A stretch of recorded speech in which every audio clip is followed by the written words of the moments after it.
Ang dami pang hindi nakakaalam nitong hair wax. Ginagamit to kapag nagpaponi kayo ng hair or kahit hindi kayo nakaponi, basta marami kayong baby hair dyan na nakataas-taas, pwede nyong lagyan nito. Ganyan siya mga mi. Tapos, igaganon nyo lang. Ayan o. Wait lang.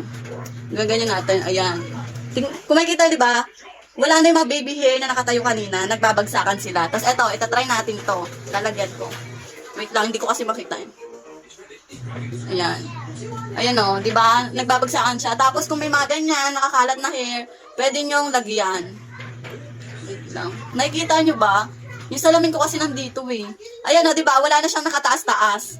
Dito hindi ko pa nalalagyan. Tapos, maganda dito, pag may kulot-kulot kayo, ayan o, kasi meron ako dito mga kulot-kulot.